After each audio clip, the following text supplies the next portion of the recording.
We're really pleased tonight to present a screening of the award-winning documentary Our Terrible Country by Mohammad Ali Atassi and Ziad Homsi, which serves as an important perspective on the Syrian revolution and the position of intellectual dissidents in the country. This program we put together in parallel with our current exhibition, focusing on filmmaker Laura Poitras's Man 11 trilogy, and the exhibition which closes this weekend. There are certainly overlaps between Our Terrible Country and the content and form of Poitras's documentaries, particularly perhaps her 2006 film My Country, which focused on the 2005 elections in Iraq. Our Terrible Country is distinctive, however, in its collapsing of journalistic and documentary practices into the filmmaker's own experiences of activism, intellectual dissidence, and revolution in their home country of Syria. We're very pleased and happy to be joined tonight by Mohammad Ali Atassi, who from both within Syria and from his current home in Beirut has written for Arab and international media on dissidents and human rights violations in his country. He is the director of Bidayat for Audiovisual Arts, a Syrian non-profit organisation launched in 2012 to support documentary and experimental filmmaking in the country. He has himself made two previous documentaries focusing on dissident figures in the Middle East. In Our Terrible Country pursues this form by initially taking as its subject Yassin al-Shala, the celebrated Syrian writer and political dissident. I'm going to hand over to Ali shortly to give a brief introduction to the film. And following the screening, Ali will be joined by the Iraqi writer, translator and filmmaker Sinan Antoon for a conversation about the film. Sinan is Associate Professor at the Gallatin School of Individualized Study at NYU, and with a focus on Arabic literature and contemporary Arab politics and culture. And he has himself interviewed Yassin al-Shala in 2011, and in 2003 co-directed a documentary about Baghdad. So I'd briefly, before handing over to Ali, like to say a special thank you to Christine Thomas, the director of Ashkal Al-Wan in Beirut, for introducing us to Ali and to the film, and also to the Friends of Artist Space for continuing to support our programs. So I'll hand over to Ali.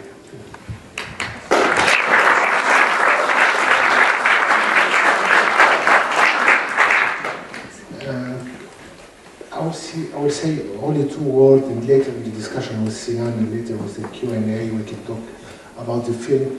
I want to say only one thing about Our Terrible Country, that what is a little bit difficult for me and for Ziad, that the real story is continue. Mm-hmm. We are traveling everywhere with the film and to festivals and etc. But the story of the people inside the film continue in a dramatical way. We can talk later about that. Mm-hmm. And I want to say something about this kind of documentary cinema that we did in this film. It's beyond what I call and what our friend Collectif Abu Nadara call it. It's kind of emergent cinema that we did it in a very urgent condition. Then you should forgive us for some problem in the way it was shooting inside Syria. We was not allowed to have the good material and camera to be able to shoot in a good condition. But in any case, it's part of our film. I mean, the film is in two parts. One is in Syria, the other in Istanbul and in Turkey. And you can see the difference between the two parts because of this kind of emergency condition. Enjoy the screening, and we will be here for the debate and for the question after the film. Thank you. Hi, everybody. Can you hear us?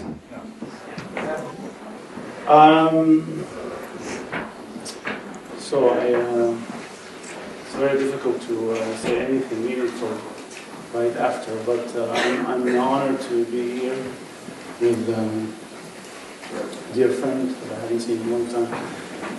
Thank you for a very powerful documentary, and I wanted to first start you by perhaps placing this in considering your previous documentary. And I was just thinking that both of those documentaries are about dissident political figures. So first, if you wanted to say something about, aside from the obvious interest in these figures, but how this film was different from the previous one. And also if you wanted to share a few things with the audience about the logistical difficulties of making this one. I mean, I did one document or two documentaries on Syrian dissidentry on the Turk, but I did one on Mohammad Ali Atassi, which is not a political figure but an intellectual figure, Egyptian intellectual. I think all the documentary and also this one, it's in some way it's some kind of reflection on the role of intellectual or political leader in the society, the gap between the engagement and the reality. It's also a little bit, it's kind of work on myself, kind of reflection on how say تصفية حساب, how you call that in English? Taking stock of the intellectual and myself and I mean the different was the first the documentary on the Turk or on Mohammad Ali Atassi. It was a kind of work on the father figure, the political father figure Riyad Turk, or the intellectual father figure Mohammad Ali Atassi. Here is a little bit different because Yasin and some ways we are the same age. I think I was able to deal with Yasin in a different way. I don't know, I mean, it was not easy also with this, working on Yasin, and it's about, we belong to the same generation. But I think I had more liberty to deal with the issue of the intellectual with Yasin than with the two other documentary. Regarding the second question, just I can give a small example because I mentioned emergency cinema. It means that sometimes the reality is very urgent and we don't have time to prepare, to write a proposal, synopsis, or to work with a professional crew. I can give just a small example. When they travel in the desert for 3 weeks, we didn't have any news from them. We didn't know if they was alive, if they was missing, kidnapped. But Ziad, he had with him only 3 or 4 battery, I forget, for the camera, and they didn't have electricity during a long time. And then when you decide to put on your camera and to record, then you should know why and when. It's not easy because you don't have electricity, you don't have enough battery. I mean, and Ziad, he didn't travel with Yasin for the film. We didn't know at this time that we want to make a film. We know that it's something urgent, and perhaps the camera can help to keep documentation about this intense moment, an important moment in the life of Yasin and Ziad. And later on we decide to continue and to work and to do documentary. But at this moment we didn't know who will be the film director. If it could be a documentary on Yasin or on Yasin and Ziad, etc. And the reality, the story is the interaction between the two generations, between Ziad, who belonged to this uprising from the beginning in his way, and he is more in the practice, and Yasin, who is more writer and terrorism of the uprising, then the interaction, and my role also when I decide to go to Raqqa and to join both. I think in this moment it was clear for me that Ziad is not anymore a cameraman, but it's also a character.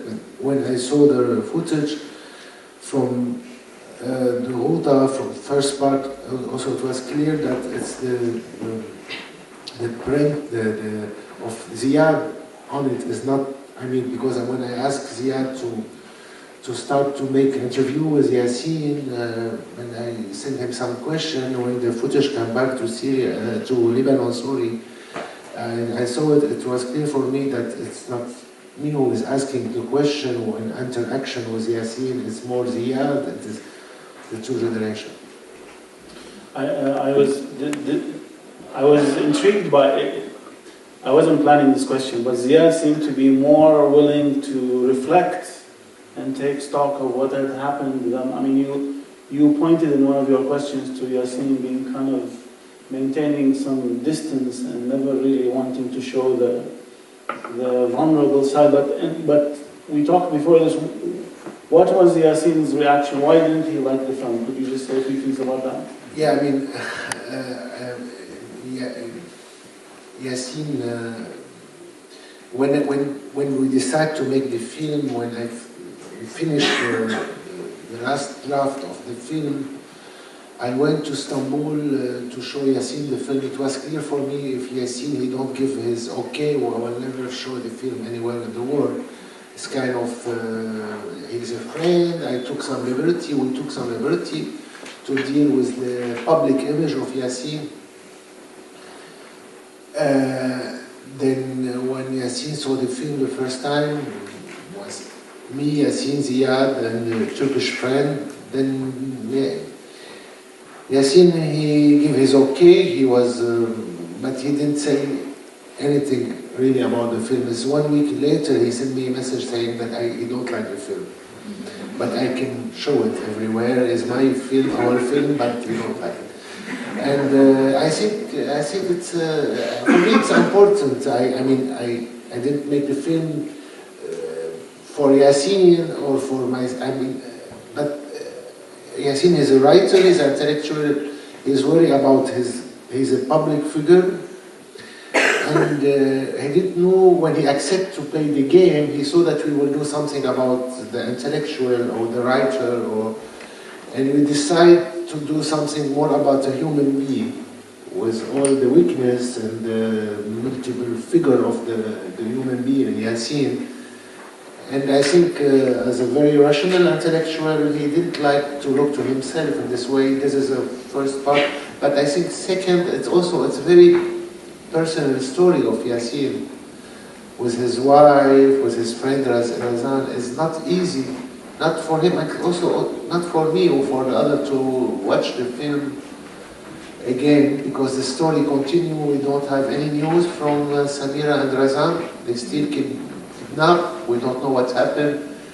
Then it's not easy, you know. It's a film. It's a part of life of these people, and the story continue in a dramatical way.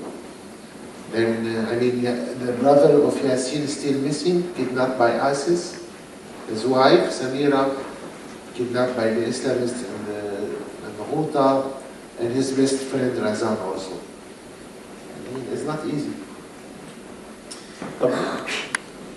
The film started on a very, by necessity, I guess, very documentary, immediate emergency situation. But towards the end, it almost ended up, I don't know, intentionally or not, almost with a very bucolic kind of mythological end. So I'm just wanting you to speak more, because I would understand that perhaps part of the objective of the documentary is to show the human side and to kind of demythologize.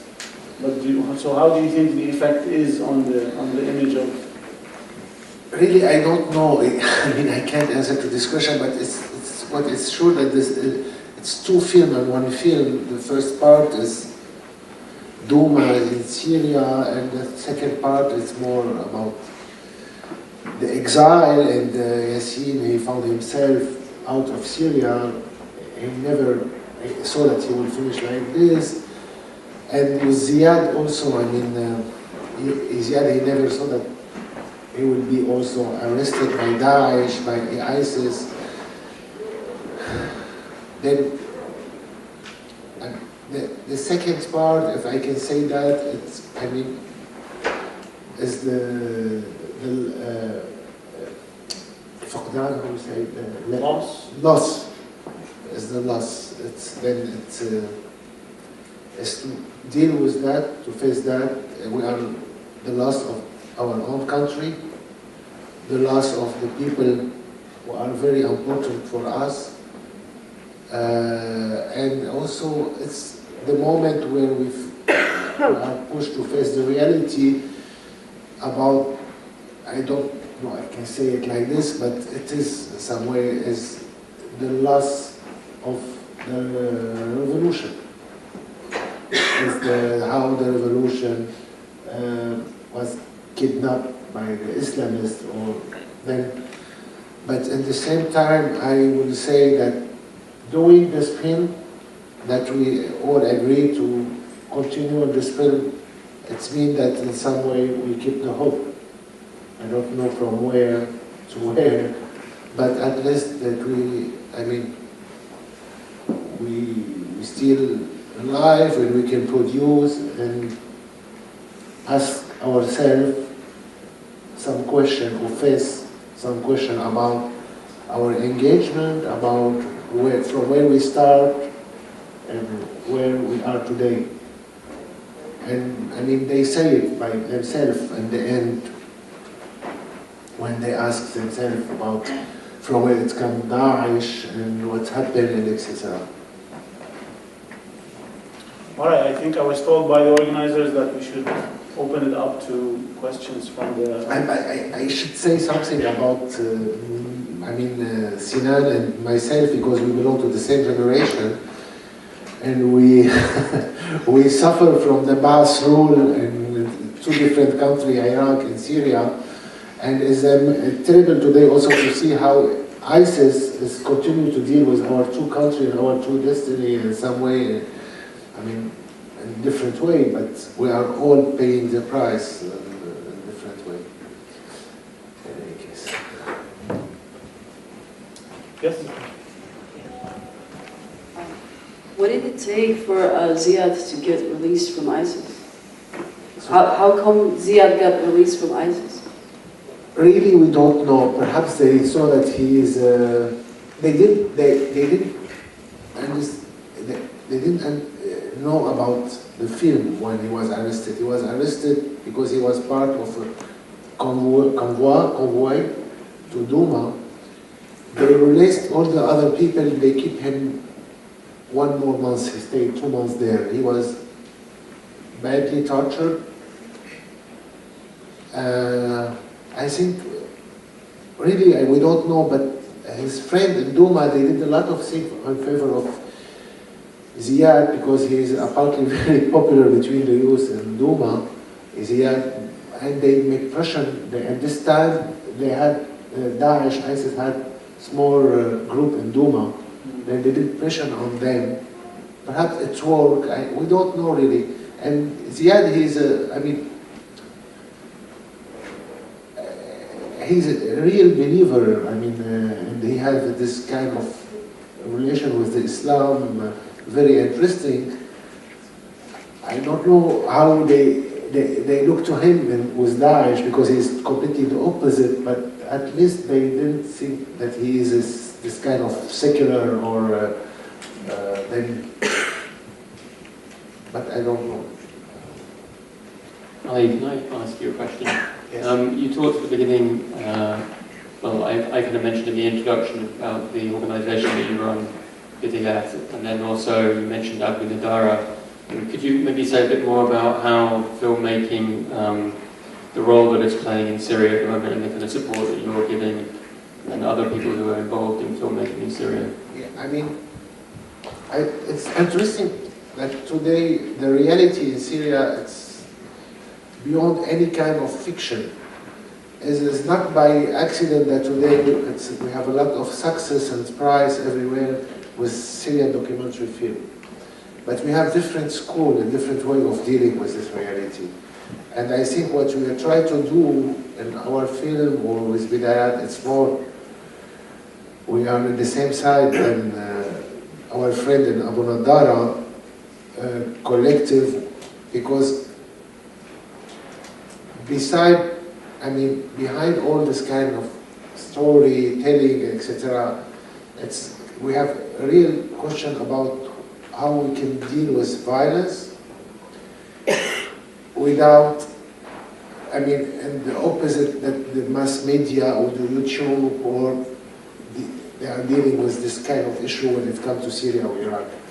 And it's terrible to see how today in the YouTube or in the social media and in the television that it's a kind of orgy of image of violence and bloody, dead, etc., without any dignity for the Syrian human being or body, etc.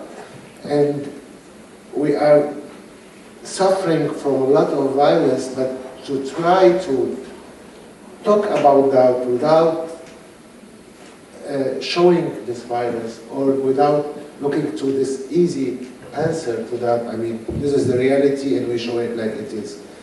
Then, in this film, for example, the first scene, the street fight, took end with the rocket when it arrived to the street. And the cameraman, it's a young boy, friend to Ziad, who was shooting Ziad, he's died. He get shell in his head and he fell down, and the other man shoot the scene. But we decided to put it out and to not show it by respect to him, to his family, but also it was not the way that we want to deal with this issue. And we put all the scene before the beginning of the film, and we decide later to deal with this violence and what's happened in a different way. Our friend Abu Nadara and the collective Abu Nadara, they much more was, because they do every week one film, and a lot of their film is dealing with the violence, but also without showing. Other Syrian filmmakers, they choose other way, but we prefer to, I mean, I think when the 11th of September here in New York, we didn't see any bloody image.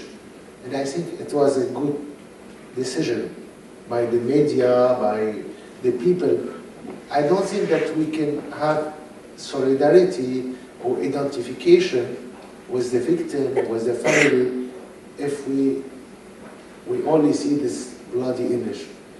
It needs more work, more storytelling, more, I mean, understanding, but I think the easy solution to throw the image like this will not, because today with Syria, it's how the mass media deal with the Syrian crisis. I mean, it's become like a part of the news. Nobody is caring anymore because it's kind of repetition. And they start to say it's complicated or something like this. And the idea by doing this kind of film is to bring other story, to try to share with the rest of the world, but with public everywhere, the ordinary story in this moment of crisis. I think the ordinary story is so important to give back to the Syrian people their human face, and not only about these people who are shouting face to the camera or showing the terrible image.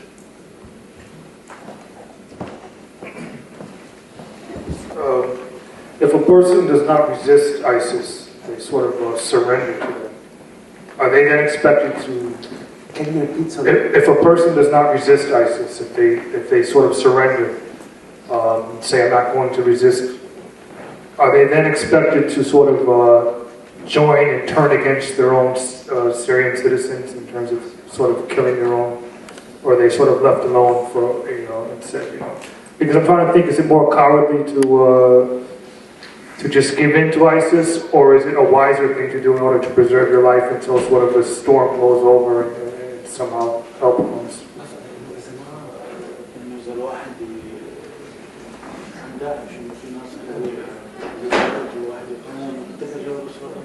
Perhaps Sinan, he can answer on my place, but just I want to say something that ISIS and all the story of ISIS, I mean, I don't want to give simplistic or easy answer, but really it's something who don't belong to only to Syria or the Syrian modern history or the last 20 years or 10 years, etc.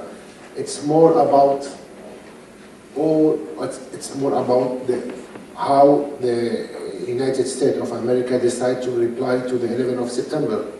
It's more about the statue of some Muslim in Europe or other country with the Islamophobia, with discrimination, but also about Saudi Arabia.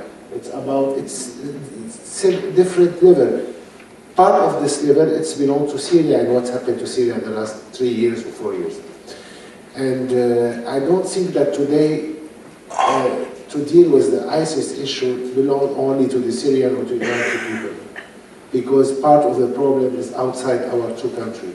But perhaps you can add something. No, I'm happy you said that. It's the same dynamic that took place in Afghanistan. The same scenario is repeated, and all the ingredients are there. As a civil war or a political situation becomes a theater for regional and international powers to fight, and the destruction of social fabric and the collapse of a state ends up creating the conditions of possibility for groups like ISIS. And if it's not solved, there will be other groups that have other names. But I just wanted to say that ISIS is also, people are mythologizing it. It's because it also calls itself a state, people think that it behaves like a state.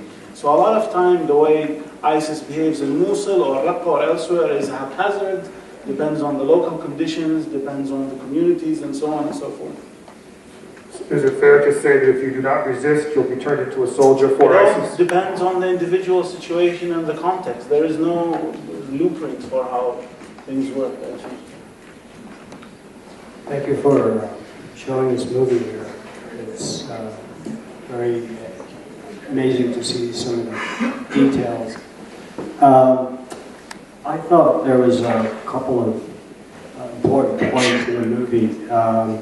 One was a comment by Haji. He said, Assad is an illusion, the disaster is inside us. There was also, towards the end, Ziad, I think, was saying that, he said, we thought there was one enemy, but there are many. And there was an allusion to the enemy is inside as well. And as a narrative in the documentary, I thought that was a very interesting reflection. And it made me think about the medium of documentary, and you're referring to it as emergency documentary. And for me, I actually was equating it as trying to show disaster in the sense that the medium itself is a disaster. And I think that came across, especially in the beginning, where there's a lot of shaking and confusion, and I thought there was very interesting things going on, and I think you alluded to the ending, where it was just very different, where the camera was actually almost felt like on a tripod. It was just very beautiful, calm scene. And so I'd just like you to comment on the relationship of that, the disaster within, and how that disaster is playing out within the documentary. I think if you look to the history of doing documentary film in general, when it started from the state, or was Nanook or others, and how they continue in Europe, I think immediate, how to say, in the immediacy is against the spirit of documentary. Because if you want to do the documentary film, then you need to work with time. You should take your time, work with the character, try to follow and the development of the story of the people, of etc. What is new in this kind of situation, the emergency situation, if you don't react, then you lose a very important moment. But this is, it's a real challenge, because how to deal with the immediate and at the same time continue working with the time and try to catch the important moment in the life, because it will not happen every day. Then, like the last scene where they cried, Yasin and Ziad, we worked several times. We try. I mean, I never ask Yasin or Ziad to stage themselves, or to repeat anything. It was the camera become in some moment part of the interaction between who is behind and face to the camera. But it can be sometimes very boring, because nothing gets happened. And you can work and work, but not important thing happen, and you know that something should happen, because he should come back from ISIS, he's a little bit traumatized, Ziad, and he need to say something, but he don't feel that he want to say it. Then you continue, and nothing had happened. It was our last day in Istanbul. We decided to finish the shooting, and we will not shoot anymore. And we start to have dinner. Yasin had 2 glasses of Arak. Ziad, he don't drink. Some people think that he was drinking with us, but no, he don't drink. And he was the first one who started to talk. And the camera, by accident, was between my legs, and I took it and I put it between me and Yasin and Ziad. Because for me, I feel that something will happen now.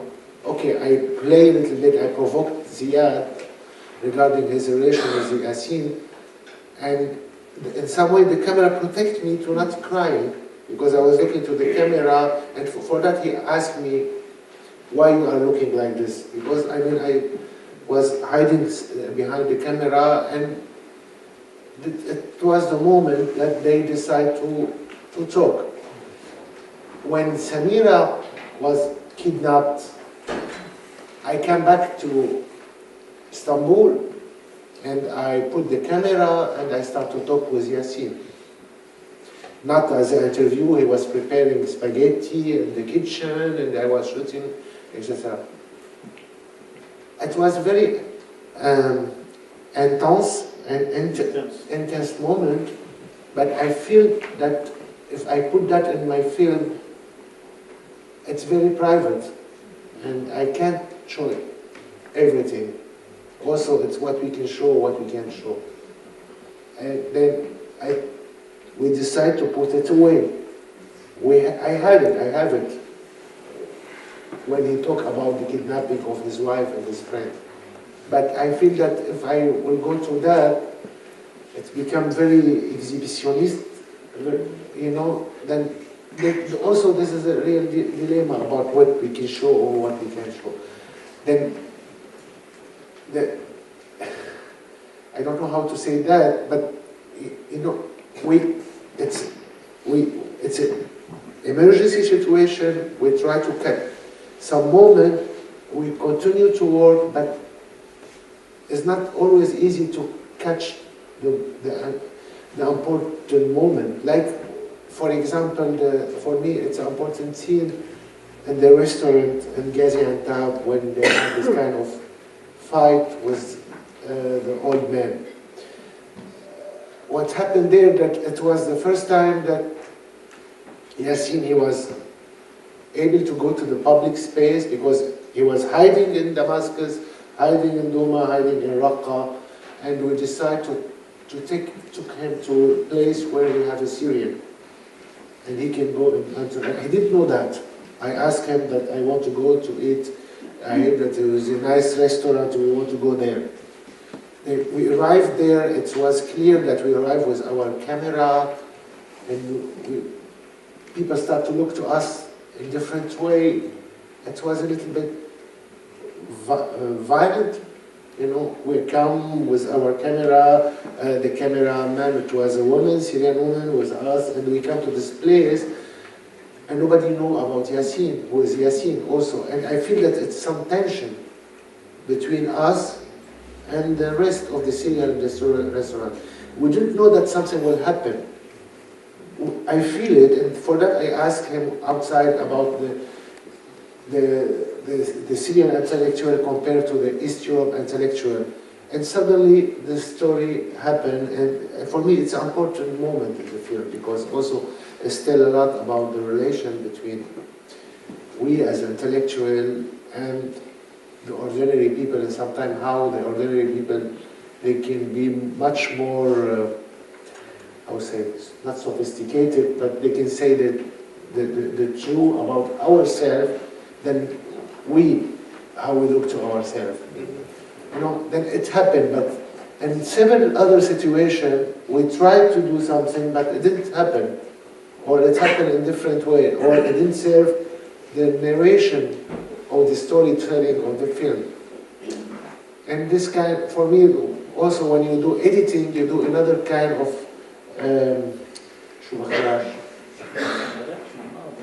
directing. And this is what is interesting when we do documentary film. The different level and several times you do the directing. Then yes, I hope that I answered the question. I'm not sure, but yes. Wonderful. Thank you very, very much. I have a question about the condition of exile that you mentioned, and to what extent you are organizing and coordinating your different initiatives.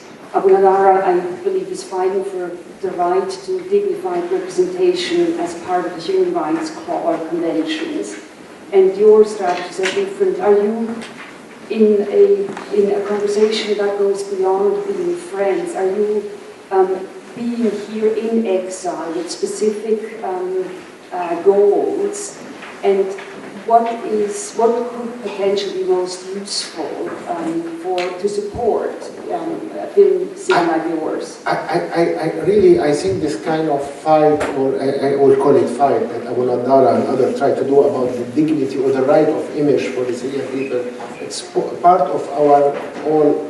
It's part of our right and our fight, because it's so important to have this kind of right of the image for the Syrian, because we are not anymore able to control how the mass media or other Syrian filmmaker or other dealing with the image of the people of our own image. Then we are very worried about that, and it's not about friendship only, it's about a common project. To try to present the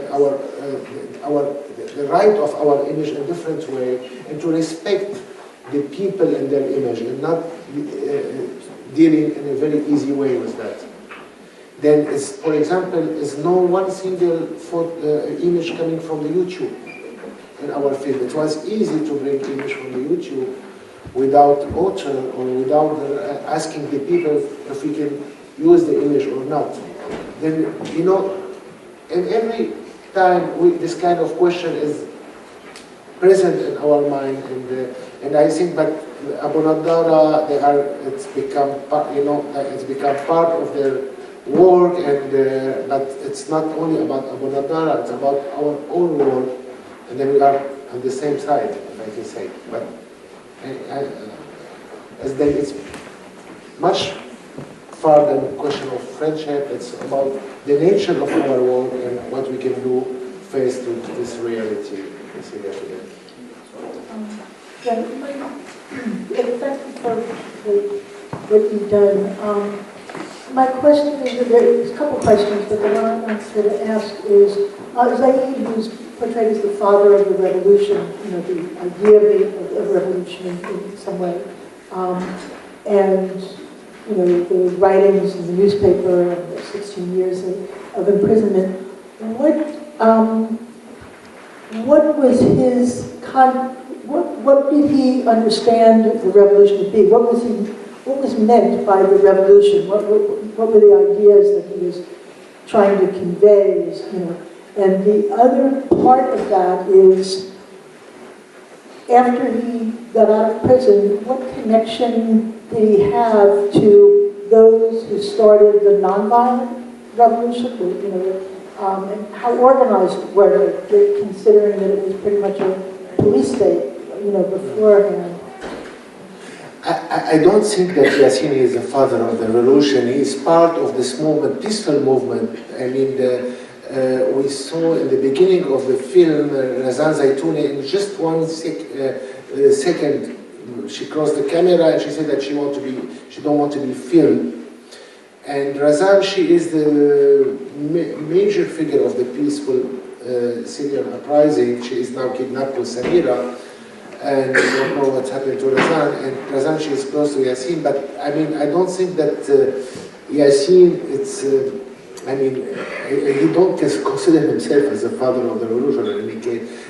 But I don't think that also he was surprised, like a lot of us, by the coming of the uprising. We hoped to wait for a long decade that something can happen, but nobody was able to predict that it will happen in this way in Syria and will turn later to be more violent, etc. Then it's also about what the intellectual and the people can think and how the reality will go on. It's always you have this gap. But let me come back to the question of what is interesting for me.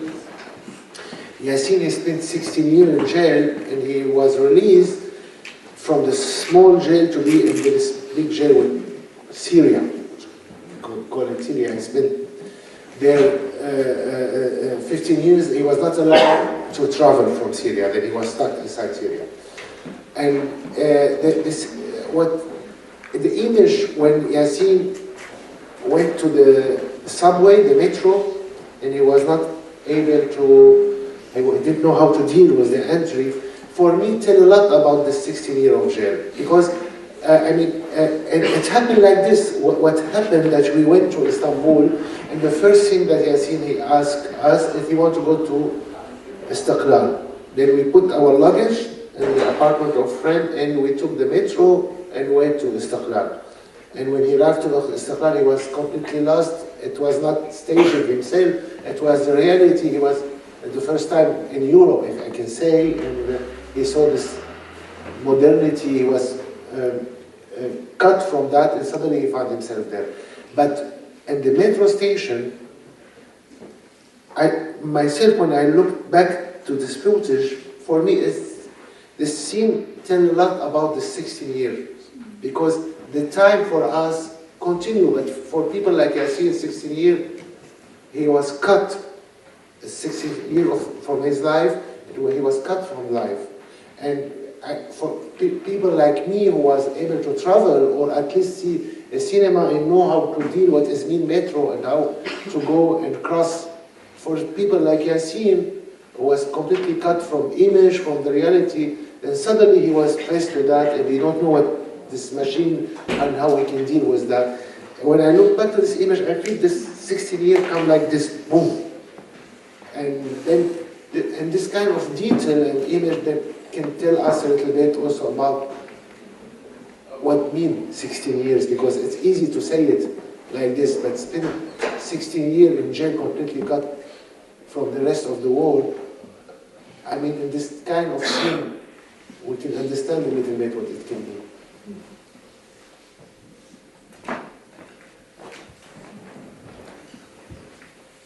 This is just going off what you said earlier about choosing what to show and what to keep private. So you managed to get all this raw footage, and it's very powerful. So, and then you get to the editing room, and you have to make all these tough decisions of what to show and what to include, and you start cutting and putting all the pieces together. So I'm just curious about how you went about it. And what you thought was essential to the story that you were trying to tell, so it's just from a filmmaker's perspective.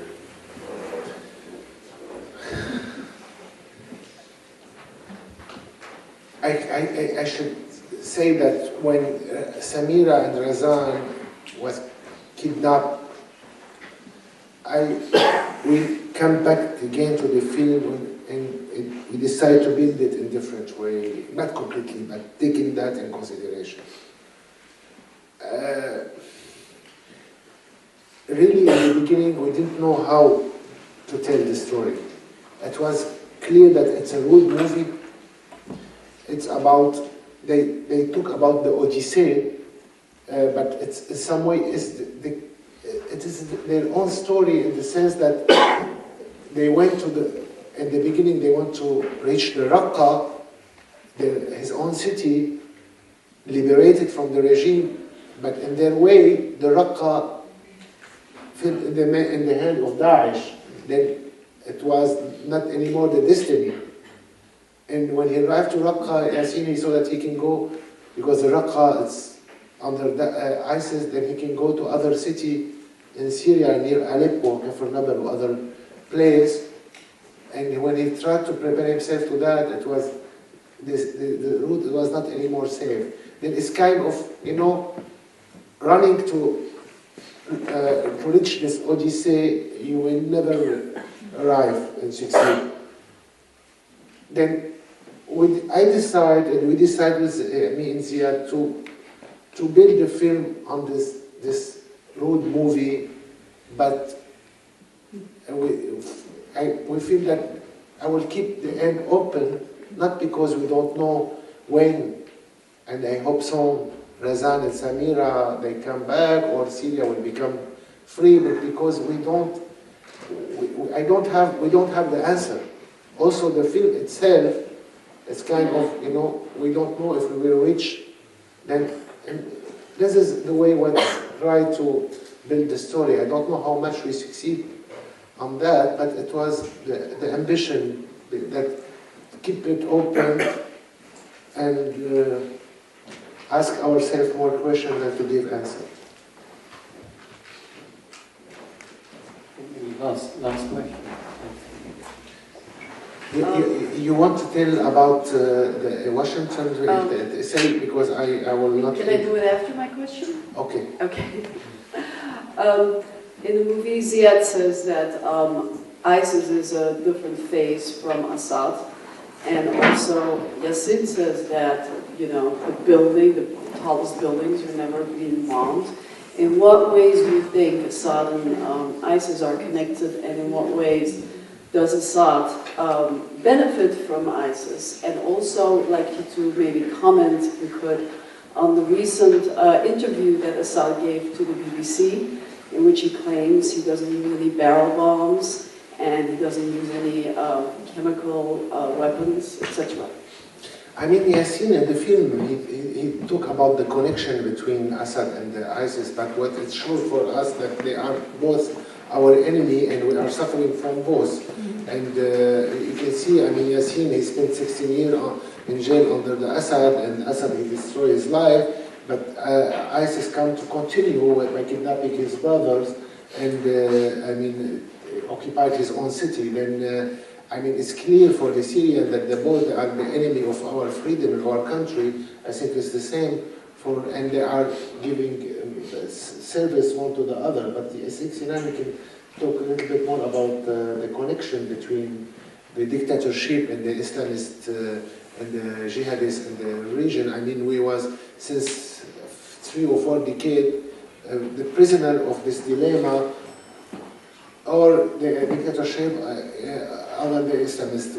And what the Arab Spring tried to do is to tell ourselves and the rest of the world that we have other choices in life and we deserve the freedom and the dignity like all the rest of the world. But what's happened today that they bring us back to this dilemma between the dictatorship and the jihadist. I don't know if you can say about it. There isn't much to add. I think I said that the dynamic was already there, but ISIS partly is the outgrowth of U.S. invasion of Iraq.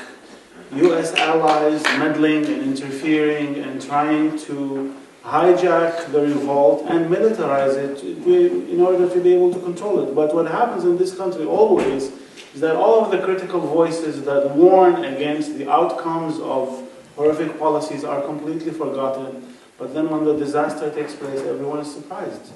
It's the same thing in Iraq. In Iraq, the so-called Islamic State was there for years, in Mosul years ago, but no one noticed because, of course, you know, it wasn't killing Westerners, frankly. It was killing the darkies, and that's always doesn't matter. But of course, the Assad regime is smart in a Machiavellian way, so it benefits from the presence of ISIS. And it has succeeded in that now a lot of people think, or that's the other important thing, the collateral damage psychologically and discursively is that a lot of people in the Arab world have internalized this idea that this is the result of revolts and that it's okay to live with dictatorships because the only alternative is terrorism and civil war. And the Gulf regimes, the allies of the United States, are complicit in, it's not a coincidence that it is the monarchies and the monarchies that own the prevalent media are the ones that are perpetuating this idea. Not that there were no mistakes and there were no problems, but to enforce this idea that revolt is not good for you, live with the regime that you have because the only alternative is ISIS. So of course Assad benefits from that. And of course he's not going to bomb the ISIS buildings, and we all knew that. Why would he bomb them? So we always end on ISIS. That's the other disaster of ISIS. That whatever we talk about, if it's poetry or film or cinema, we all end up with ISIS. I want to just mention two things, that the film will be shown in Washington, D.C. in the 17th of February. It's on the Facebook page of the film you are coordinated. And you want to mention something about... Yes, March 15th, there is a rally for Syria. It says no to Assad, no to ISIS. The first 500 spots, you can get a free spot on the bus leaving from New Jersey or New York. And the email to make a reservation is rallyforsyria with a 4, number 4, rallyforsyria@gmail.com, or you contact Hamid Imam at the number 862-218-9043. That is 862-218-9043, and we're going to Washington to rally against Assad and ISIS. Thank you very much. Thank you very much.